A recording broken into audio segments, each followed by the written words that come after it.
Bismillahirrahmanirrahim. Alhamdulillah wassalatu wassalamu ala Rasulillah. Amma ba'du.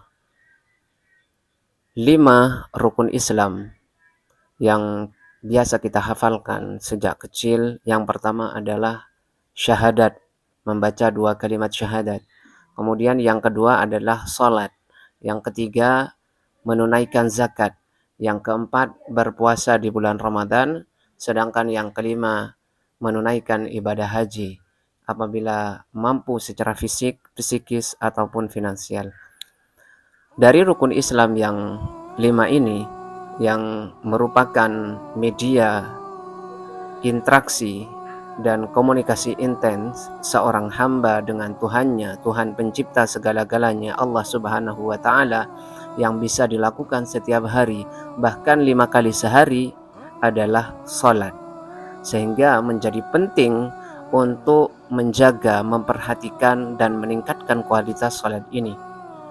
Tidak hanya dilakukan secara biasa-biasa saja, tetapi betul-betul iqamatus salah, mendirikan salat dengan menyempurnakan syarat, rukun, dan kesunahan-kesunahan salat, dan menjauhi hal-hal yang membatalkan salat ataupun hal-hal yang mengurangi kesempurnaan salat, serta membawa nilai-nilai yang ada di dalam salat ke dalam kehidupan nyata.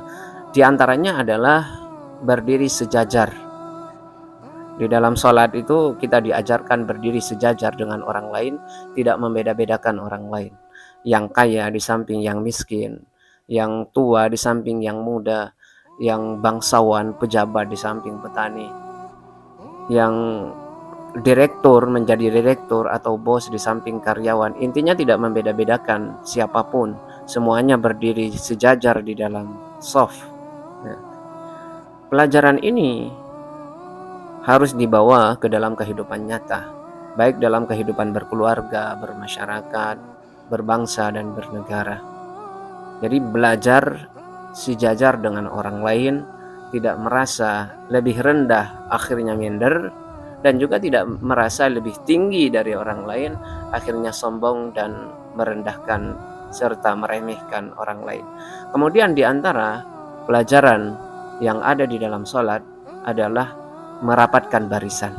Sekalipun berbeda organisasi, berbeda madhab, di dalam salat itu harus lurus. Di dalam salat itu harus rapat. Jadi yang NU, yang Muhammadiyah, yang Persis, yang Salafi, yang Al-Irsyad atau Tarbiyah ataupun Hidayatullah, itu rapat semua, ya, tidak menonjolkan organisasinya.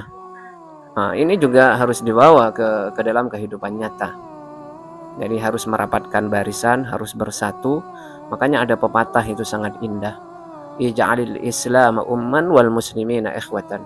Jadikan Islam itu sebagai ibu dan umat Islam seluruhnya sebagai saudara. Dengan begini memudahkan kita umat Islam untuk bersatu.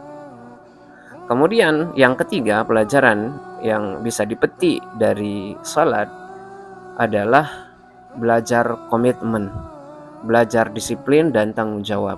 Karena salat merupakan ibadah yang ditentukan waktunya, sebagaimana di dalam ayat Al-Quran, innas salata kanat 'alal mu'minina kitaban mawquta. Sesungguhnya salat adalah kewajiban yang ditentukan waktunya atas orang-orang mukmin, atas orang-orang muslim. Kalau sudah nyampe waktu salat, salat. Jangan sampai salat sebelum waktunya ataupun mengeluarkan salat dari waktunya. Jadi harus disiplin, harus komitmen dan tanggung jawab melaksanakan sholat secara maksimal dengan menyempurnakan syarat-syarat, rukun-rukun, bahkan kesunahan-kesunahan, menjauhkan sholat dari hal-hal yang membatalkan dan hal-hal yang dimakruhkan yang menyebabkan berkurangnya kesempurnaan sholat, yang mengurangi kesempurnaan sholat.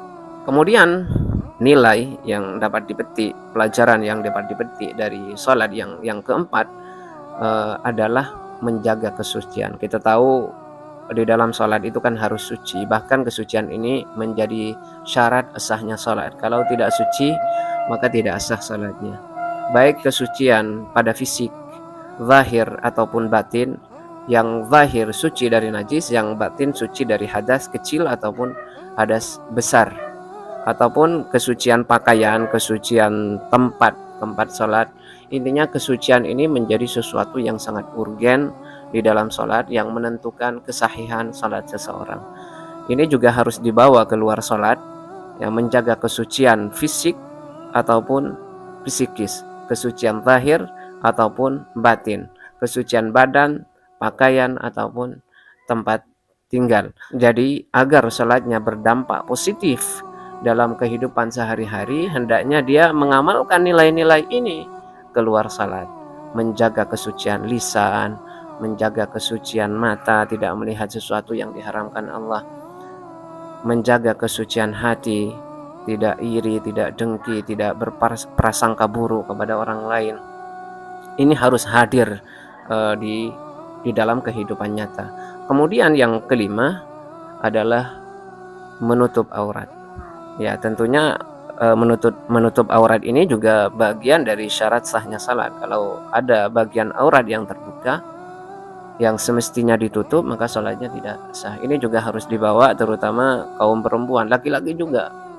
Jadi jangan sampai mempertontonkan aurat di dalam keseharian, mempertontonkan kepada orang yang bukan mahramnya atau orang yang tidak halal baginya.